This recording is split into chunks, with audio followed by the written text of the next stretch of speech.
Greetings and salutations, all you stunning individuals. It is another happy Week Unlock. Eric and Mark here with you guys as we roll on forward with a little bit of first stand preview action.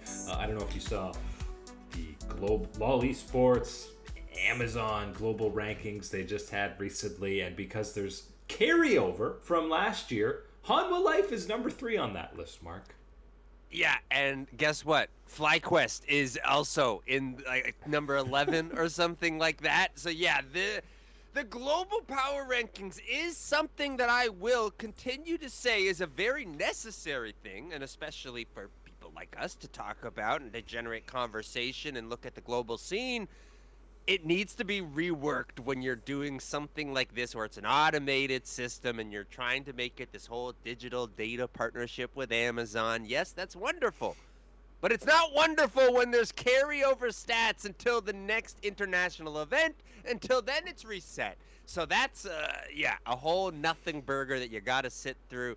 But here we are, a little bit more updated look at the global power rankings coming from two humans. A little bit different here. Yeah, and makes it all the better to, do an actual first stand.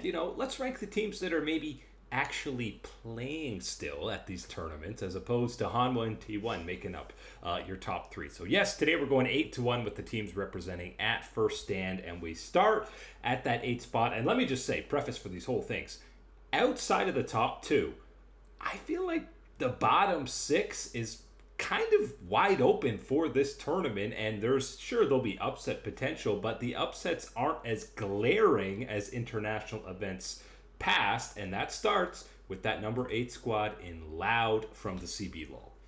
Yeah, and this is certainly an organization, a region that nobody should be doubting or underestimating heading towards this tournament. But it's certainly one of these angles that you have to take a bigger look at everything that has leveled up and has stepped up now that we are at first stand. And we are talking about the regional champions at this point. And you're bringing everyone to that table. It's a little bit more of a question for Loud at that point to be punching above their weight class the way that we have seen recently at the America's Cup, getting freshly handed a very quick, very decisive, multiple handles of a loss coming the LCS's way, courtesy of the CB Lol. But I think we're going to see something very different here when it is hopefully Lyon stepping onto the stage and taking on Loud. But aside from just that matchup, it's absolutely going to be stacked against the CB Lol here when you're looking at just the quality and the step up of the power levels of teams at first stand. Yeah, and it's a tricky thing to balance, right? You have Furia going 8-0 against LCS squads, and then it's a balance of, well, is the LCS that bad or is CB Lol that good? Because Loud was the 4th place team throughout the regular season. Most people, until the very end of playoffs, thought both Red and Furia were the better squads coming out of Brazil. So that either means Loud was just better on that day and actually isn't better than them, or they might tear up this whole scene. And yes, if they do beat Lyon in that head-to-head, well, then, we cede to you, Lord CB Lol, take all of our world spots from the LCS. That would not be a very ideal thing for a North American LCS standpoint, but when you are looking at that matchup, I think one of the important things here, and one of the things that could boost Loud up in these type of rankings and what the performance will be at first stand, is if they can do and get a little bit of luck in the same way things played out at the America's Cup, in the sense that you need to show up and be at your top form, ready to roll, ready to fire all cylinders, and you got to look at everybody else at the tournament and hope that it's a very different version of them that you're seeing now compared to the version of them that was able to capture out their regional championship at that point. I think that has got to be one of the angles that you can find yourself on a more equal playing field at that point, where you can then bring in strategies and individual outplays that can be the difference maker. And when that's the case, the CB Lol's got as good a case as anybody else that's outside of the LCK. Another good case for, again, maybe upset potential, top 4 potential, as it's top 2 from these two groups getting through, are Team Secret Whales coming in that next spot. And This is, you know, we've seen a lot of these guys before. This is really just coming in at support. That's different from the 2025 World Championship team that took a game off of Koi. We're making some of the Western squads sweat a little bit. And this is a good opportunity to see, okay, are Team Circuit Wales better than they were last year? Or is this just a case of the star-studded CFO no longer being in the region and it's kind of a next man up situation? I think that's the most exciting thing about looking at them as this option as one of the entries for first stand is that angle and saying, hey, is it simply just, as you mentioned, CFO not here anymore, and so this is the vacuum that you step into, you're the next up type of situation? Or are you able to carry the torch of the region and the legacy that has been built up now in the last year and a half or so, 2 years, and able to keep that going, be a new iteration and be another threat on the international stage? I think one of the things that you do need to know about Team Secret Rose more than anybody, you fall behind. If this team gets an early advantage and able to hold it through to about that, kind of 13, 15 minutes mark or so, you're looking at about a 94, 93% win rate. These guys are able to convert those gold advantages, those leads at that point. So do not get them that type of runway to start out and get that head start in a match. And, the LCP was mainly a two-horse race for most of the split. CFO and Deep Cross Gaming both finished 6-1 in the regular season. They played twice in the playoffs, had a competitive 5-game set, and then you saw the level up from Secret Wales in the finals rematch where they 3-0 absolutely pumped them. We're talking sub 23 minutes in game 3, and guy to watch is absolutely going to be Pun on the top side. This guy played Volibear, Olaf, Sejuani, and then the championship clinching game, a set pick that completely threw off Deep Cross and took him down. Yeah, he has been absolutely busting it down in that top side and taking a nice, healthy variety of champions in there, different styles. You like to see that, and so absolutely someone that can and has proven to be one of these game breakers, someone that you can lean on in these dire situations. You're going to find yourself in a couple of them if this Team Secret Wales is showing up in the form that they did and took down the LCP.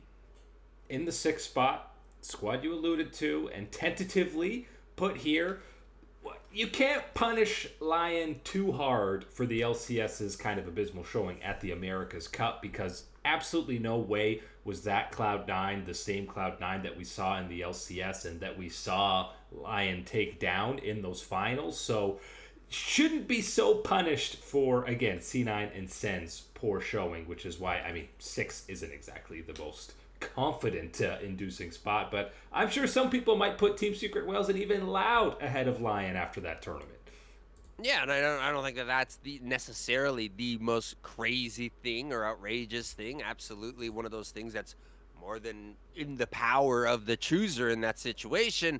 But let's make the case for why Lyon should be ahead of them and what type of power we have seen from them within the LCS to get to this point, I think, is important.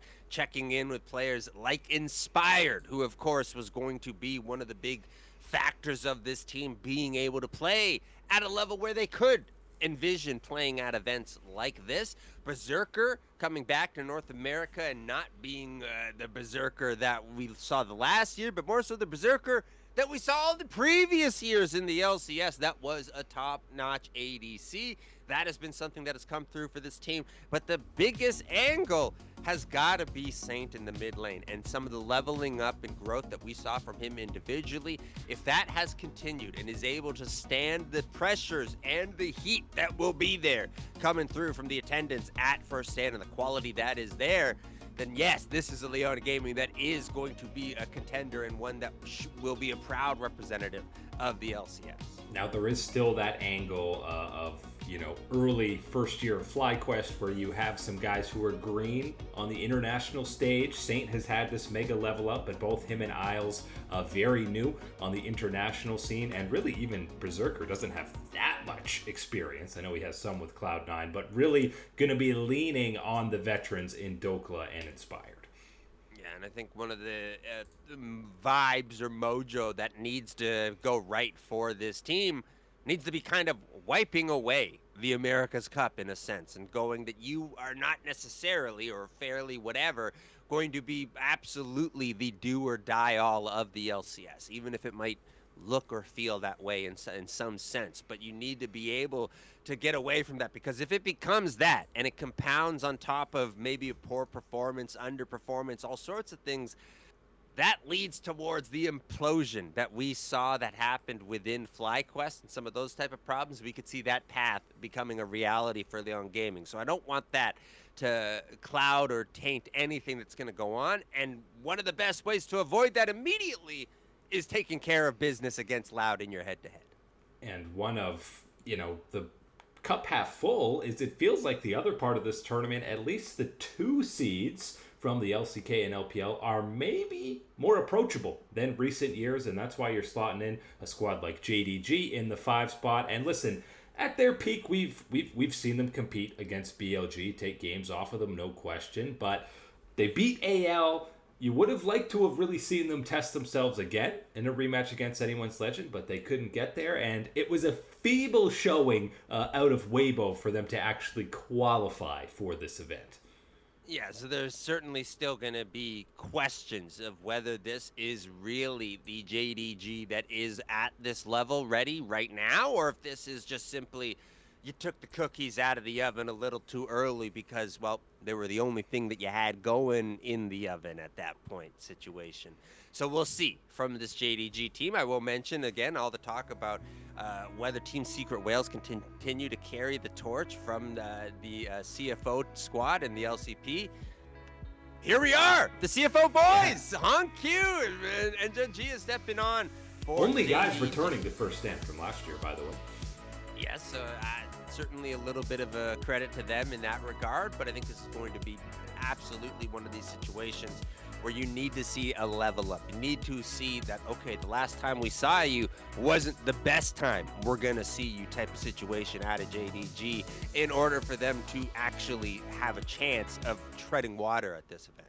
Yeah, and, we saw kind of a slower paced team, especially in terms of LPL. They were bottom 3 in kills, damage per minute, maybe less decisive and confident than LPL teams we've seen in the past, and that's why the door is wide open for a squad like G2 Esports to not only, pick up some wins, but legitimately be a squad to get out of their group and kicking things off against Team Secret Whales. This absolutely the expectation for this G2 squad should be finishing top 2 in their group. Yeah, and I'm very excited to have G2 and this iteration of G2 at the event. I think there's separate things to be talked about with, again, our discussions about the LEC and the competitiveness and KC, Movistar Koi, and waiting for them to really get that full takeover. But it is that old guard in G2, and specifically this old roster returning for G2 this year and getting this opportunity at first stand right away is a good reward, I feel like. And one of these things that was not available last year due to some early struggles and fitting in with the roster and everything else, this time around, you're getting the first crack at first stand. It's not MSI. You're not behind the 8 ball and you're not playing catch up. You get to set the pace. You get to set the tone for your region to start the year on the international stage. And that's a big deal for me, and G2 Esports getting that nod in the way that they carved through the LEC playoffs. You got to feel good about that one if you are a European. Yeah, some of the steepest level up of any team during playoffs. 5 of the 6 top KDAs for the entire playoff run. Skewmon and Caps' synergy seems to be at an even higher level than we got last year, and as soon as Broken Blade starts playing the off-meta stuff, I'm talking Kled, Shen, Yasuo, and thriving in that seems like whenever we feel the best about G2 is when BB is in that off-meta form. It's always something when you can bring just that extra thing to the table, to the draft equation for G2, that it really does level them up and brings them to that next level. The other thing that can level you up and bring you to that next level is Hans Sama dishing out the vintage level performances down in the bottom lane. This is a guy that I know has a checkered past when you're talking about looking on the international stage and some of the bigger moments type of things, but that's one of the kind of downfalls of just having so many opportunities in these situations where he has had these times and represented. Because again, you'll forget about the average. You'll forget about kind of just the good because of the way that some of these bigger moments fall out in situations. But I tell you, the way that he has played this split, again, one of the top options that should be heading towards this event. All that praise for G2, talking about maybe weaker second seeds from the LCK and LPL. That doesn't mean we're sleeping on a squad like BNK Fear X. And even though they are ahead of G2, that's going to be the most contested, assume maybe BLG going to be the top dog from that Group A action. But G2 versus BNK feels like I would honestly accept arguments either way. It's just, you give the LCK a bit of an edge for playing in the LCK. And even though BNK got pumped by GenG in the finals, we're going to see a lot of teams about to get pumped by GenG.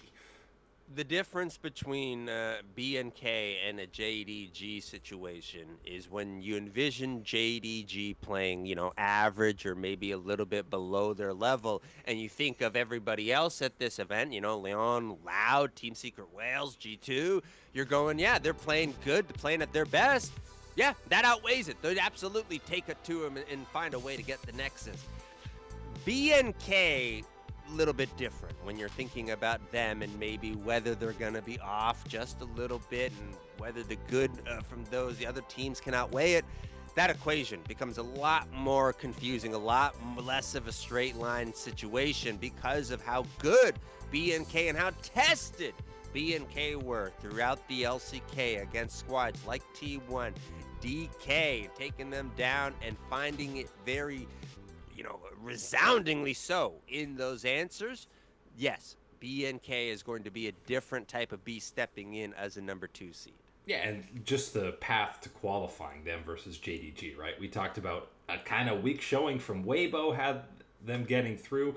BNK dismantled a D plus Kia that had just upset T1, and BNK upset T1 themselves. So the path to get and qualify for first stand was much higher, even if the finals were even less close in the LCK than the LPL.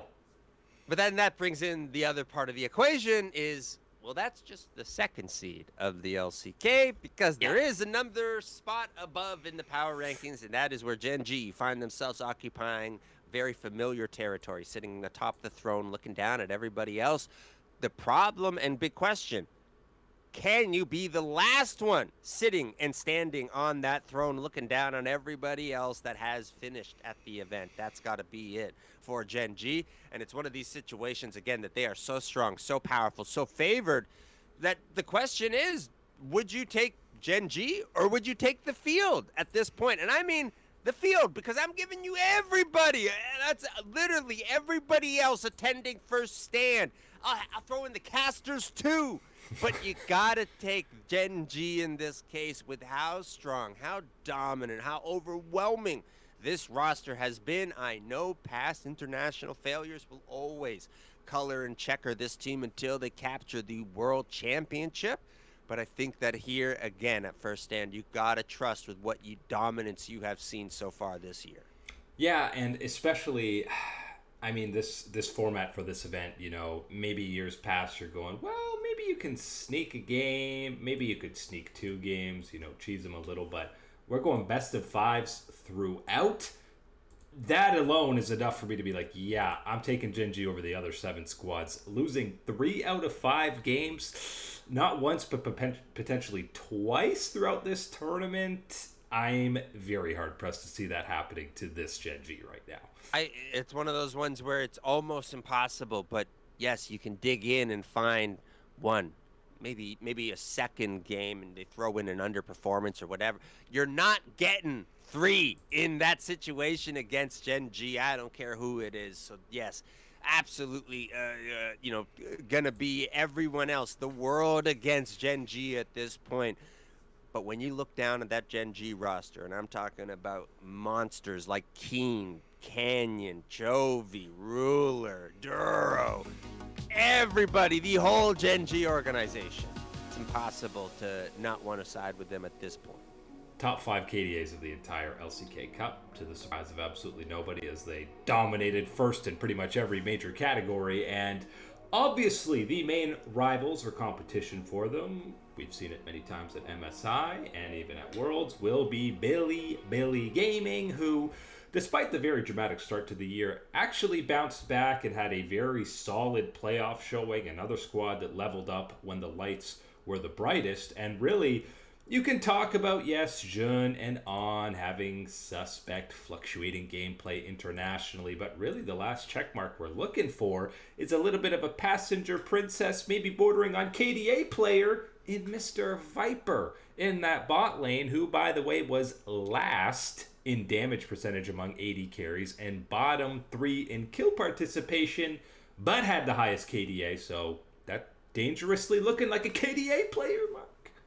Yeah, and this has been quite a journey for him returning to the LPL in this situation, and very questioned with this JDG roster and which version we're going to get at this point, because we have seen multiple throughout the year. We've seen the been locked in his own room version, whatever, and that play out afterwards. And I think really kind of that version afterwards is where we have seen this version of Viper since that point in the LPL. You might remember it was a few healthy weeks ago at that point. So yes, it has been a lot of weeks of seeing Viper not performing like we know Viper to perform and has built his name and career off of. So that is absolutely something that needs to be a factor. Otherwise, BLG is going to drop off the face of the earth at this type of event, knowing the type of levels and the quality that we have from everybody else. That is such a big part of getting everything right for BLG. Now, what can ease your mind a little bit and saying that, well, maybe Viper isn't quite at that top level, but he's going to give you not the bottom of the barrel performances. So how do you get over it? Well, you got players like Knight, you got players like Bin, and they have to be factors on the international stage.